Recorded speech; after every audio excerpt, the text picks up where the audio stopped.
ನಿಲ್ದಾಣದ ಕಡೆಗೆ ಹೊರಟಿರುವರೆ Chennai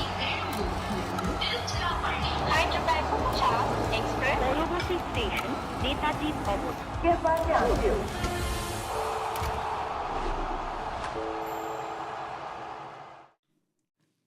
A 23-year-old boy from Chennai is owning the IPL. 600 plus runs.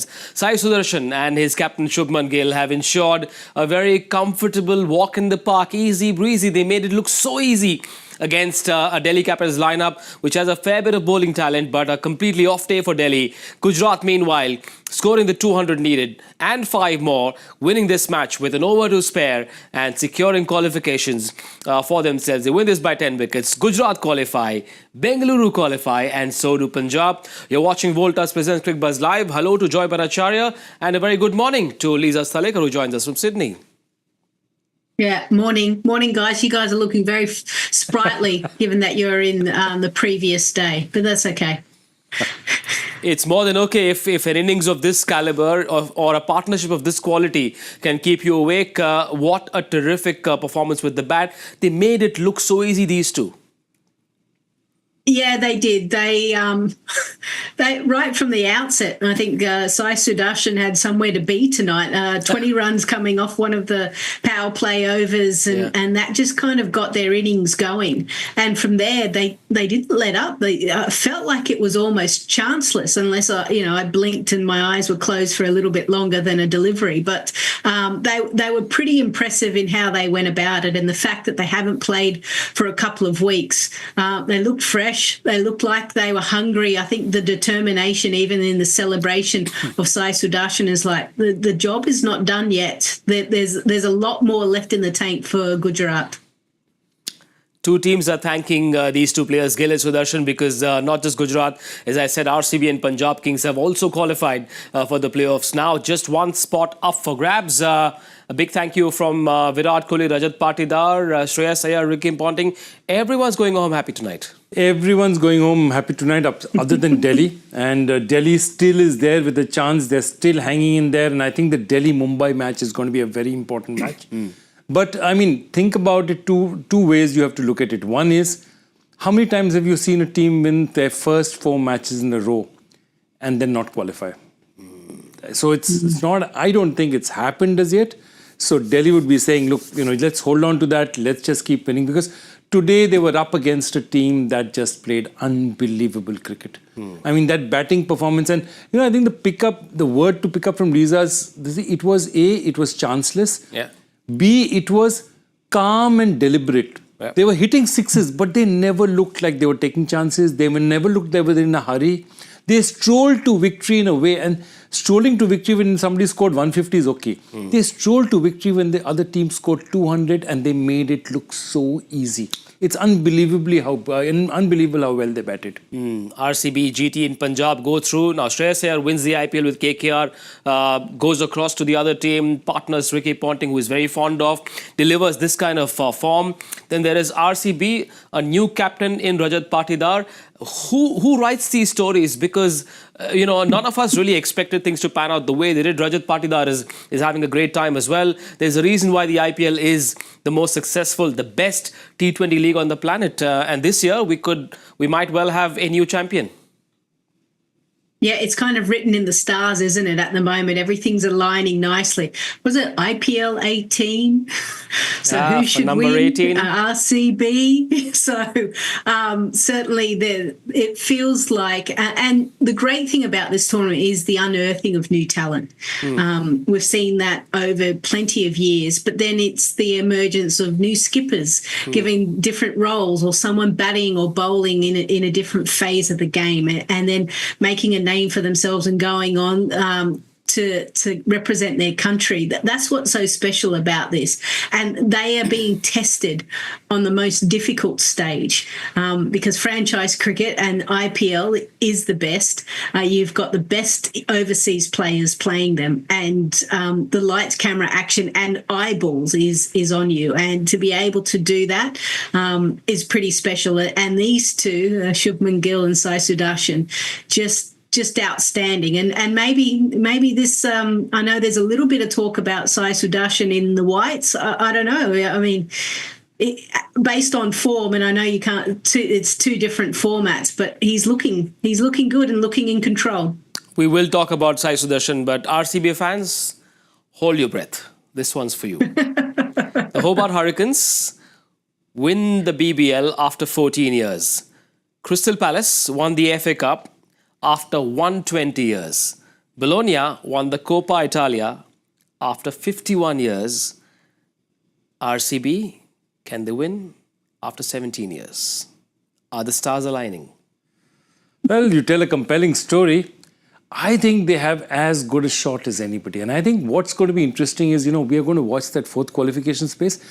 But that top space, because RCB now knows that they've got to somehow get 2 wins and come to either first or second place. They're not fussed about being in first place. And I think if Gujarat win all their matches, they can't get to first place. But they would like to be in second place. They want to get that match. And I think it's going to be very important. So they'll be steely determined. And yes, they will be looking at history and saying, there's a lot of lining out here. It's an emotional thing. Also, Virat, remember, he's in a mood where, he's not going to play test cricket. He's retired from that format. There's a lot of history. There's a lot of atmosphere surrounding it. And maybe the stars will align. Lisa, Indian fans can often be emotional. Even those not from RCB, not from Bengaluru will say, maybe Virat should have one IPL title. Too good a player to not won even a single IPL. Let it happen. Perhaps they're asking the gods for it this time. Yeah, I think India is a romantic country, right? We like a happy ending. Just look at Bollywood, right? Yeah. Very rarely does the villain win. So, I think I agree. The stars are aligning. The only thing that I'd put a question mark is if they don't get that 1 and 2 position, and with the amount of players that are leaving at the end of the league stage, you want to get that 2 opportunities potentially with a new group of players in your playing 11. Yeah.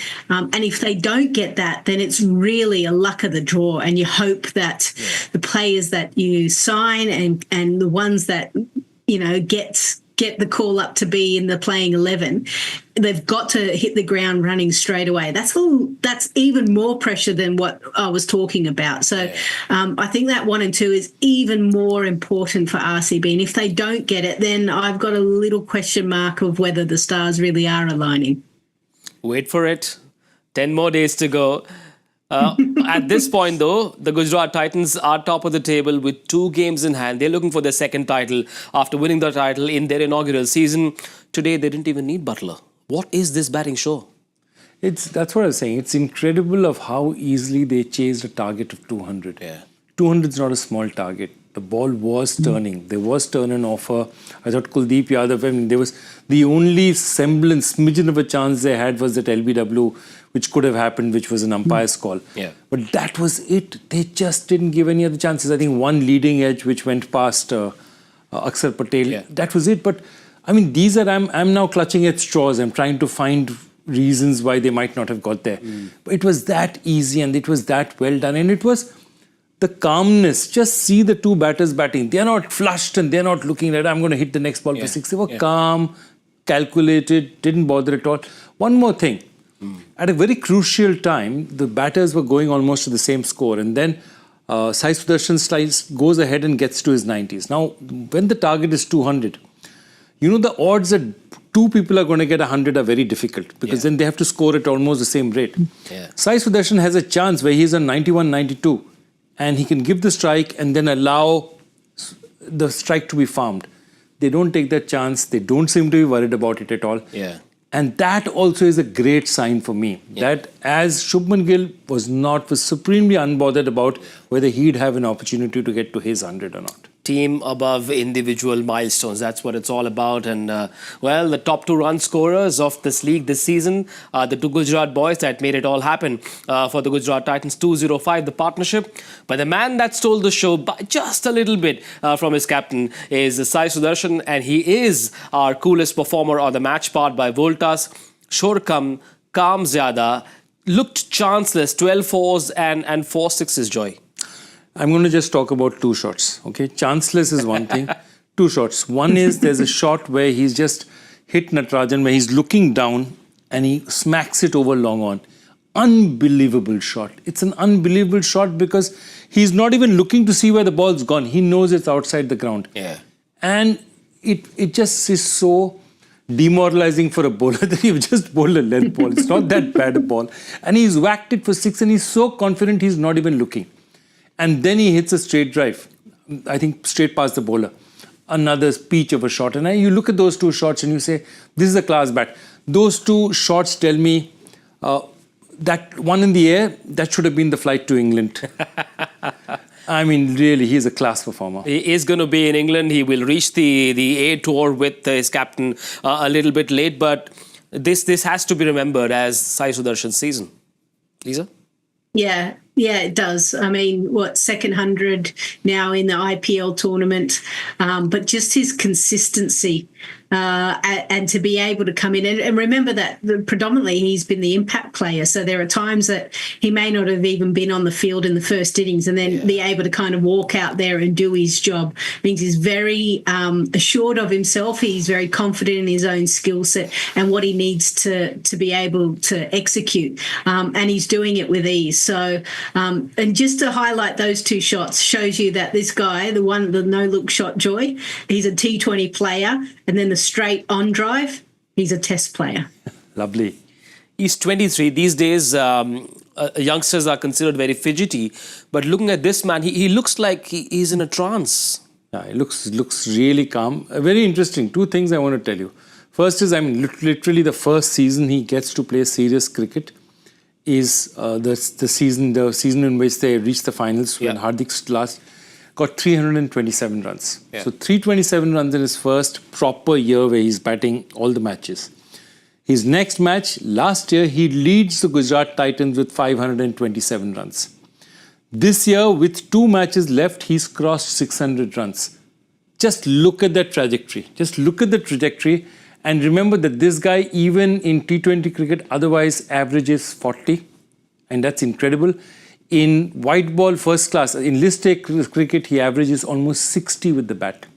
Oh. Yeah. So you're talking about a formidable, I mean, this guy is a run machine and he's a very compact looking run machine. He looks like a riskless run machine. Parthiv Patel has used the words... Sorry, go on, Lisa. Yeah, I was going to say the other thing, and Joy, you might be able to shed a light. I remember reading, maybe it was a couple of years ago when he first burst onto the scenes. He comes from a very sporting family, doesn't he? His mum's an athlete, squash player, something like that. Or maybe the father's a squash player. But there's kind of the work hard ethic that has... that athletes tend to have. And if you've got it from both sides, mum and dad, I don't think you can put a foot wrong. You touched something very close to my heart. His father is an athlete who participated in the South Asian Federation Games. He was a runner. He's an athlete. And his mother played, you'll be happy to hear this, Manish, volleyball for his state. Volleyball, his mother was a volleyball player. Yeah. So, yeah, he's got the work ethic from both sides. Some are saying they named the Sports Authority of India after him. Why not? Terrible joke. Terrific innings that. Very cool. Very much in control. And he is our coolest performer of the match, powered by Voltas. Shore kam zyada. 12 fours and 4 sixes. Now, Parthiv Patel said it's this risk-free style of cricket that we've been playing and it's working for the team. Yes, the focus is often on hitting sixes, but these guys do it with boundaries. I'm not too sure if Parthiv has seen what Shubman Gill's done tonight, because that innings from the captain Shubman Gill had 7 sixes. It looks like this is Mickey Mouse cricket for Shubman Gill. 7 sixes. Yeah, Shubman Gill is a different kind of player. Shubman Gill is like this Lamborghini who goes in the highway and he's cruising at 60 and suddenly he thinks, oh, I've got an accelerator there which I can press. And suddenly from 60 he goes straight to 200, because that's exactly what happened to Shubman. Shubman was batting close to 100, 120. And then at some point in time, he switched on the afterburners and he just took off. And I think that's what Shubman is capable of doing. That's why he's such considered a future great, that he can change gears so effortlessly and just he hit the ball out of the ground. Lisa, how would you describe what Shubman's done tonight? 93 of 53, 7 sixes, 3 fours. I liken it like an Olympic swimmer. Okay, and I know swimming's not a great sport in India. Not a lot of people know how to. But when I used to swim, especially here in Australia, I looked like a drowned rat. But an Olympic swimmer just gets in and floats and glides through the water. They make something look so simple. So what Joy was highlighting, he can shift through the gears. I feel like he didn't break a sweat, whether it be when he's leading on the field and making the decisions, he seems really calm. And then from a batting point of view, he's like, okay, I'll just hit this one out of the park. So he's playing at an absolute different level. And I guess all eyes would have been on him coming in after this week, where there's a lot of discussion about him potentially captaining India in Test cricket. Yeah. And I wondered if that pressure would get to him. No. Based on what I've seen tonight, he doesn't care. He's focusing. He's in a bit of a zone at the moment. Now, Delhi last won an IPL game on the 22nd of April. Thereafter, they've lost 3, one rained out game, one match abandoned in Punjab. How do they come out of it? Because they're still not out of contention. No, you're absolutely right. They're not out. They've just got to grit their teeth and say, now we've just got to make it work. And I think the few things that you're looking at in Delhi, the biggest problem that Delhi is having is that they've just, even when they've got runs on the board, they've not been able to defend them. Yeah. And I think today, what you looked at, I saw Natarajan coming in, and I thought they missed a trick there because, you've got a bowler who's coming in, he's not played for a very long time. Yeah. He's not. Secondly, what tends to happen is when bowlers come in after a while, they tend to favour what is easiest for them, and easiest is length. Yeah. And good batters like Sudarshan and Shubman Gill slaughter length. Yeah. They just slaughtered the length, And he kept trying to bowl that typical ball that you bowl in first-class cricket, Test cricket, swinging away, outswinging the off-stump to the left-hander, and Sudarshan kept crunching him through the offside. And I think that's a problem, that the time at which they made the change for the bowler, they made a change for somebody who's essentially a death bowler, who's made his reputation as a death bowler, not as a bowler who bowls very well up front. Yeah. So, I would have given Dushmanta Chamira the ball up front, maybe Chamira and this thing, and said, Fizz, go and try and get some wickets up front for me. Yeah. And bought him later on. And I just think and by the time they started ringing the changes, I think the game had already gone from their hands. Lisa, they conceded 43 in the first 3, and then Mustafizur comes in, bowls the 4th and the 6th. Chamira bowls the 5th. In those 3 overs, they gave away only 16. It was a bit shocking that Fizz didn't even bowl his full quota. He bowled 1 in the death, 2 in the power play. Why didn't he bowl his full quota? Yeah, I think the game just got away from them, and you're right. The problem with bringing in players later than what you expect, or you've had to, it's a forced change, right? And you've got to find them. Then you're trying to replace them with the person that they're in for. Yeah. But they're a completely different bowler, and they bowl a different way, and they bowl in different phases. And then you've got to rejig. Do you rejig everyone else because of this one player, or do you try and get this player to slot in and bowl the same type of overs, or the exact overs that Mitch Starc would have done, for instance? Yeah. And the problem is that you don't have too many games to figure this out. Yeah. So that's the real problem. So I think the powers to be will kind of go back to the drawing board and go, okay, what's our best combination within the power play? If it's swinging, if it's not swinging, if it's a slow, sluggish wicket, they've got to have something for everything to ensure that they give themselves a chance in their last game. What did you make of Akshar Patel bowling 2 overs in the power play, the first and the third? Was it the fear of maybe the dew will come in, it'll be tougher for the spinners, or was there something else to it? The commentator said something about the dew, wasn't it? But then we heard at the innings interval that Kevin Peterson said there wasn't. So maybe he, and even the first delivery actually gripped and turned. So I was wondering if he's trying to slide it across. He went around the wicket to Sai Sudharsan. He gripped and turned, then he went over the wicket because he's like, oh, okay, all of a sudden I can maybe go between bat and pad and be uncomfortable. So I don't think Akshar was quite assured of what he wanted to do and was kind of adjusting on the fly. And because of that, I think they missed a trick. Could they have done something else, Joy? I think, this is such an effortless batting performance that it's difficult to... But yeah, I think they didn't 200 is a lot of runs. Yeah, I didn't think they used Fizz very well. Also, look, remember the first match that we saw today, they were 80 odd scored in the first 6 overs. I mean, they were absolutely slaughtered in the first 6 overs. And I think they just held on and they calmly sort of pulled their way back. Yeah. And I think Delhi they made too many changes. And I think that's been a pattern for Delhi ever since the first match. While they've been winning matches, they've not had consistent batting orders. So you'll see players who've come into the system, played well, got discarded also. Take a look at Karun Nair, take a look at Mukesh. There are lots of players, Jake Fraser-McGurk, they're coming in and going out of the system and they're not, and then again, losing somebody like a Stark does not help. So it's a combination of a lot of things that are not going right. But they just now need to be calm and say, because, you look at this batting performance and say, you ask yourself that, why is KL Rahul not opening? Yeah. Well, DC in the last 5 have lost 3, 1 no result because of rain and 1 abandoned because of technical reasons, and that's where they find themselves. Safe to say that Delhi-Mumbai game will be the one that shall give us our 4th qualifier. Yeah, Delhi-Mumbai. I mean, LSG has an outside chance. But outside chance, but LSG's fate we'll know tomorrow. If they don't win tomorrow, then LSG's out of it. Yeah. Then Delhi-Mumbai is a knockout game. It's literally a knockout game. Lisa, for you, do you still think DC has a chance? Is it a team that's underachieved, given where they find themselves 5 losses at this stage at number 5? Yeah, I think the players that they wanted to fire, especially from a batting point of view, right from the start and then halfway through, they've made some changes. It just hasn't worked for them. So this season hasn't been what they would have liked. Losing obviously a few players as well since the restart hasn't assisted. But yeah, they're just missing a bit of an edge, and I didn't think that they would qualify even before we had the 10 days off. So there's just something missing. I don't know. I can't put my finger on it.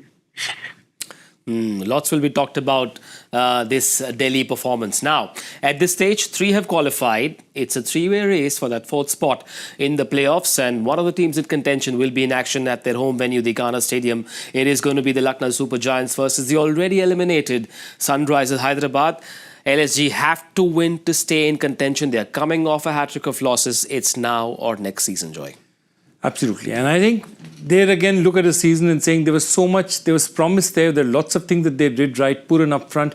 And again, if you see both Delhi and LSG, it seems to tell you both those seasons have tailed off a bit. Yeah. They both started really strongly and then they've gone to a certain place and then they just dropped off a cliff. And I think one of the things you've seen is that the Mitch-Marsh, Puran, Markram combination, that 1, 2, 3 up front, was being devastating for them. Yeah. That's gone off the boil. And I think one other huge factor that you look at for LSG is the fact that Bishnoi is just not in form. In fact, in the last match, they didn't even play him. Didn't play him against Punjab. Yeah. Yep, lots of things going wrong for them. Clearly, they're looking at their talisman, Rishabh Pant, who has also looked very off-colour. Some say it's maybe the price tag pressure, but they've got to tell themselves that they've got to win and give themselves a chance, regardless of what happens in the other games. Lisa? Yeah, they do. And sometimes when your back is against the wall, it brings the best out of you. But you're also playing Hyderabad, who I think are a side that just... has this X factor. It's almost like the West Indies of old, in ICC events. You don't know which team's going to turn up, right? Hasn't been their season, but boy, if they get it right, they can blow you out of the park. Yeah. So there's nothing to lose for Hyderabad, whereas for Lucknow, there's a lot to lose. So there's going to be even more pressure on a team and a few individuals who haven't fired. And, I feel for Rishabh Pant, and kind of listening to clips of a few other panelists, he's not smiling, he's not the joker, he's not that personality that we know and love about Rishabh Pant. So I hope maybe the break has allowed him to go back and maybe hang out with non-cricket people and just his mates and kind of reconnect with, who he kind of is or the personality he is on the cricket field. And maybe if he can smile a little bit more and relax, very easy for us to say it here. But yeah, hopefully he can find some form because the IPL kind of needs a Rishabh Pant. Their bowling isn't working either. All their bowlers have been expensive. It's been perhaps the worst bowling side this season among the 10 teams. We'll take a look at the squad. Mayank Yadav once again ruled out after playing 2 games. Another disappointing season for him. Do you try to fit in William O'Rourke, or is there no space for him? Do you go Shardul? What do you do, Joy? See, traditionally what they've been doing is that they've been depending on their top 4 to be international batters and gone with an Indian bowling attack. Right now, that's a problem. That, how do you actually... I think they will stick with an Indian bowling side unless they have a situation where they can't play their 4th foreigner. I'm not sure if Mitch Marsh is still here. If all 4 are here, I still see all 4 of them playing. I see Markram, Puran, Marsh, all of them playing because they need that strength up front and Miller after that. That's how this is a way of constructed it. And here's what I want to say, that, Abraham Lincoln used to say a great thing, you can't change horses in midstream. These are the horses that you trusted up front. So give them their place and say, what was your model? Your model was international batters, finishing it up for you, hopefully with a little help from Rishabh Pant and Ayush Budhoni, and Indian bowlers doing it for you. It's where that you can't suddenly change that formula and expect yourself to get work. So, whatever it is, I think you've got to go along with that and say, this is what we believe in. Their opponents, SRH, one of the 4 teams that have already been eliminated. Lisa, what's in it for SRH? I don't know. I hate saying the word pride, so I'll just say contract instead. It's a better word. No filter. That's what you get on Cricbuzz.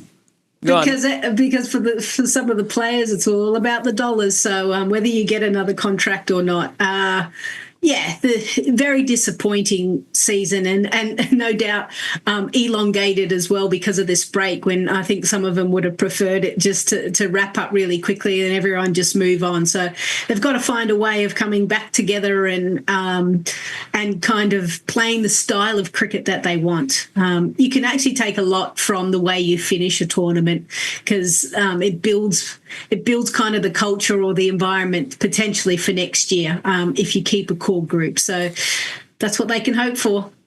Sadly, Travis Head will not be playing this game. He's down with COVID-19 apparently. Hasn't travelled to Lucknow with the SRH side. It's not so much of an issue with personnel. It's more to do with form, because they do seem to have a lineup that looks dangerous on paper. Things have just not clicked for them. Yeah, and I think the problem is that I think they've set themselves unrealistic targets sometimes, somewhere in the head, that whole thing that we are the team that chases 300. So, where we've seen very well today here something like what Gujarat did, that you can play at a pace and get 219 overs easy without taking risks. And I think sometimes looking to always score 250, 260 has put them under a lot of pressure, especially after they went off to a blistering start in their first match. And they set expectations for themselves, which I think are unrealistic. Was that the case, Lisa? Because I think in one of those pre-tournament press events of Pat Cummins, perhaps in a lighter vein, referred to or alluded to the possibility of scoring 300. Did that send the wrong message across? I mean, I know political parties do that in India at times, but was that the wrong call for SRH? Should they have steered clear of that kind of talk of scoring 300? Well, I think you look at their total of the first game, 286 for 6. Then everyone was talking about it, weren't they? I mean, our guessing games, whenever they were batting, it was ridiculously high. No one, and then they just started to get ridiculously low scores.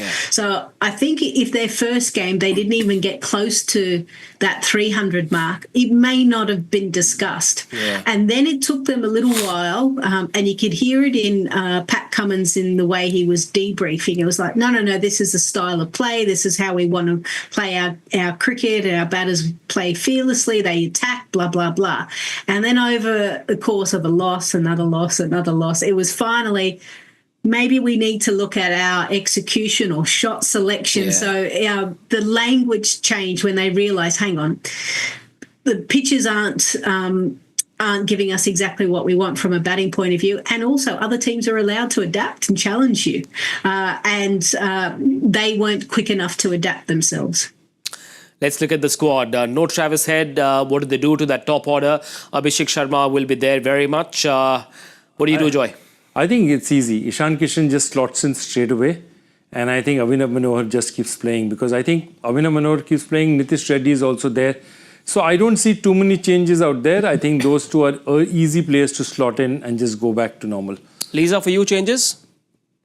Yeah, look, I'm happy with Joy's suggestion, and it makes sense. Ishan, we saw KL Rahul going back to the top right and see what he did. Ishan Kishan going back to his favoured position of opening the batting it might be a comfortable place for him. And Nitish Reddy, I think he's too good a player to kind of be sitting out on the sideline. So I think he's your future plan. So you've got to get him back in the playing 11. Right, very quickly, players to watch out for, one each. I mean, for me, I think, I'm going for an interesting one because Pat Cummins, because once he's now taking the new ball, he's taking responsibility because I think he wants to prove just to himself. Yep. He's one of the great captains of our era. Yeah. The management that he is capable of changing a match himself. And I think on the other side, Nicholas Pooran, because if Pooran doesn't fire, that ghost of a chance that they have, it rests on that man's shoulders. Lisa. Yeah, I was going to go for the two left-handed batters, Ishan Kishan and Nikki P. I think a lot does rest on both of them, especially Nicholas Pooran, kind of labelled as the T20 batter of around the world that everyone wants a slice of, and he started off the tournament really well and then has just dipped. I think this little break is exactly what he needed. Right. Before we tell you what the RCB social media team has been up to, we'll get Joy to tell us the answer to Joy Factor. Oh, my Joy Factor question. I think there were a few answers. He was the player of the match in his test debut after making his ODI debut, where two people were jointly adjudged the player of the match. That happens in very special occasions. In this case, the occasion was South Africa playing their first one-day international against India.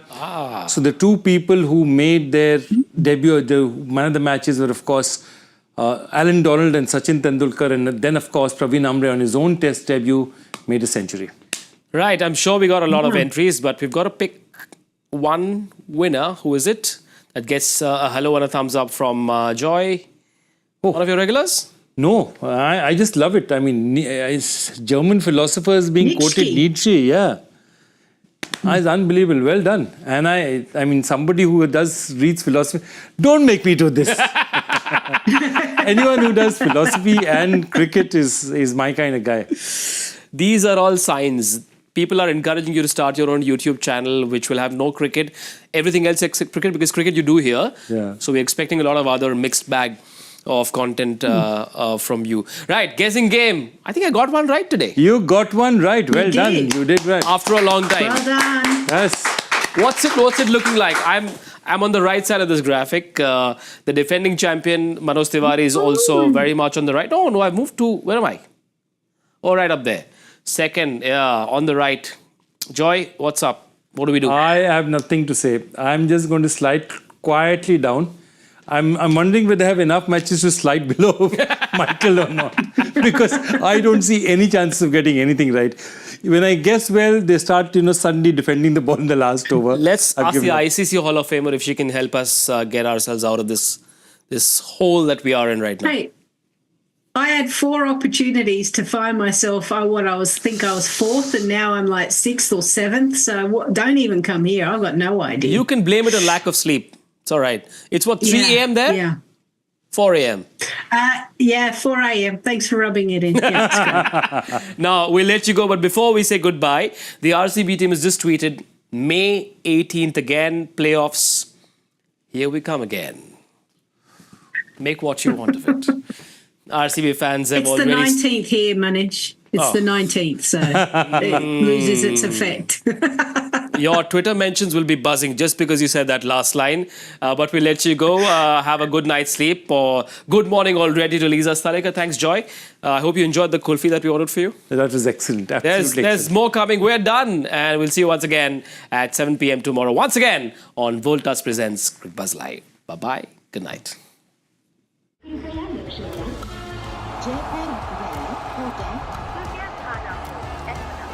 Delhi में आपका स्वागत